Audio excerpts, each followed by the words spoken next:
Ви благодарам, почитувани председателе, почитувани колеги пратеници. Јас барам точката 38, тоа е Законот за дополнување измена на Законот за градење, и точката 39, Законот за дополнување измена на Законот за урбанистичко планирање, да бидат тргнати од дневниот ред заради неколку прости причини. Првата причина е како човештвото напредува и како се појавуваат нови технологии. Нашите влади стално успеваат најлошиот начин можен да го интегрираат тоа во нашите општества, во нашите економии, па така секогаш некако ние успеваме ресурсите да ги дадеме на некој друг и тие да ги уживаат добробитите на нашите ресурси. Во суштина, пред да се одобрат големите центри за податоци во странска собственост кои сакате да ги изградите, Македонија треба да ги објави сите проектирани потреби на електрична енергија, потреби за вода, даночни аранжмани кои планирате да ги направите и влијанието врз вработувањето како и структурата на собственост и барањата за развој инфраструктура за градење на овие дата центри.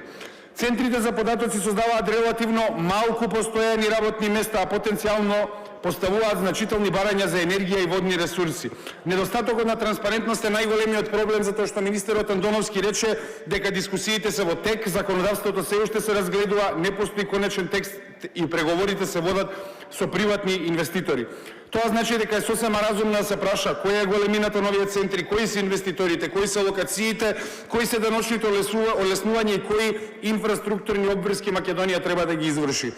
Овие дата центри ќе бидат огромни потрошувачи на струја без реална општествена корист. Тие се големи потрошувачи, ние не знаеме колку мегавати ќе трошат, колку дополнителен увоз на струја ќе биде потребен за нив и кој ќе плаќа за новата инфраструктура на далеку води и трафостаници кои Македонија ќе треба да изгради. Енергетските ресурси треба да служат за домакинствата, за јавни услуги, за производство, за домашна индустрија, а не првенствено за профит на мултинационални компании. Овде има многу капитално малку работни места. Реалноста е дека во градежната фаза се создаваат привремени работни места, но по пуштање во работа бројот на вработени е релативно мал. Ако државата дава земјиште, инфраструктура, поволности, тогаш јавноста има право да очекува значајно зголемување во местата за вработување. Ова е приватизација на добивката и социјализација на трошоците, затоа што Македонија ќе развива инфраструктура, некој ќе го екстрахира профитот од овде.